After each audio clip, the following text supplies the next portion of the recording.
ते काँग्रेसला फोडण्याची गरजच राहिली नाही, कारण की काँग्रेसमधली नेतृत्व दिशाहीन आज झालं असल्यामुळे लोकांना भविष्यवही दिसत नाही, हे वस्तुस्थिती आहे.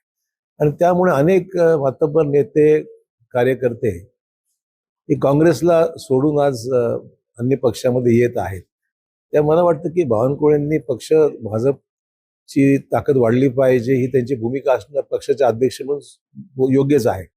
परंतु सांगण्याची गरज नाही, आपोआपच लोक आज काँग्रेसच्या एकंदरीत नेतृत्वाचं जे काही अपयश आहे किंबहुना दिशाहीन अशा प्रकारची परिस्थिती झाली असल्यामुळे लोक काँग्रेसमध्ये राहण्यास उत्सुक नाही आहेत. भाजप प्रदेश अध्यक्ष मात्र यावर बोलले की भाजप हा एक चेतनीसारखा पक्ष आहे, तो सगळ्यांना गिळतोय. कोण म्हणालाय? ते आता नवीन आहेत, त्यांना अनुभव बराच यायचा आहे अजून. आम्ही 50 वर्ष काँग्रेसमध्ये काम केलं आणि त्यातले सगळे कोण कोणाला गिळतंय हे आम्ही अनुभवलेलं आहे सगळं काँग्रेसमध्ये. त्यामुळे त्यांना अनुभव अजून यायचा आहे. ते नवीन अध्यक्ष असल्यामुळे त्यांना गिळल्यावर लक्षात येईल की कोणी कोणाला गिळलं.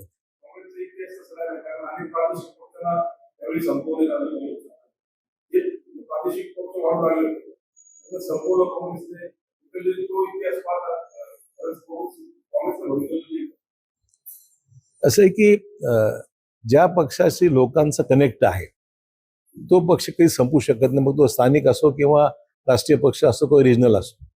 त्यामुळे आपण पाहिलंय की दक्षिणेमध्ये पक्ष आपण पाहतोय, DMK आहे, AIADMK आहे.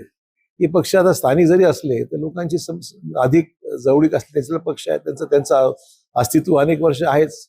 त्यामुळे अनेक ठिकाणी वेगवेगळ्या परिस्थिती आहेत आणि त्यामुळे त्या परिस्थितीप्रमाणे तिथला मतदारांचा कौल राहिलेला आहे.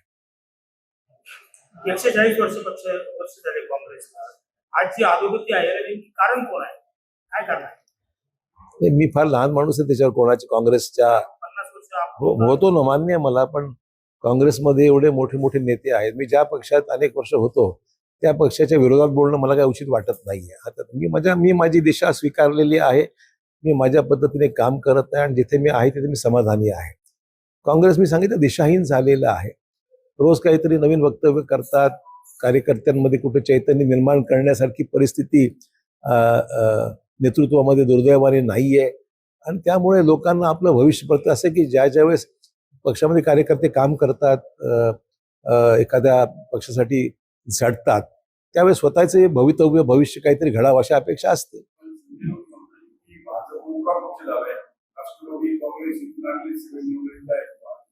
असं नाही म्हणता येणार. अनेक पक्षामध्ये अनेक लोक येतात, सामील होतात. याचा अर्थ त्या पक्षाची आयडियोलॉजी, त्या पक्षाची तत्व, त्या पक्षाची भूमिका घेऊन चालावं लागतं. त्यामुळे कोण कुठला उपरा झाला आणि काय झालं हे काय म्हणत तसं तथ्य नाहीये. काँग्रेसमध्ये सुद्धा मधल्या काळात आणि इतर पक्षाचे लोक आले होते. ही प्रक्रिया चालत राहते. ही येणं जाणं या पक्षामधली राजकीय परिस्थितीचा हा एकंदरीत परिणाम असतोच. आणि त्यामुळे कुठल्याही पक्षावर मी टीका करणं उचित समजत नाही. लोक येत आहेत, जॉईन होत आहेत. प्रत्येकाला आपलं भवितव्य जिथे सुखरूप वाटतंय किंवा जिथे दिसतंय त्या ठिकाणी लोक येतात. साठे स्कूल प्री प्रायमरी पासूनच करून घेतं फाउंडेशन पक्क करण्याची तयारी. म्हणूनच साठे शिक्षण समूहाच्या कित्येक विद्यार्थ्यांनी घेतलीये करिअर मध्ये उंच भरारी.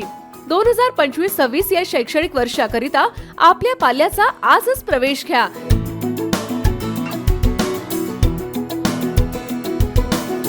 प्रवेशासाठी पत्ता Shri park society, Balaji hospital समोर, खराडी बायपास, पुणे 14. संपर्क क्रमांक 9372619453 किंवा 9372619483 किंवा 9372619484. फाउंडेशन उत्तम, प्रगती सर्वोत्तम. साठे फाउंडेशन, नो टेन्शन.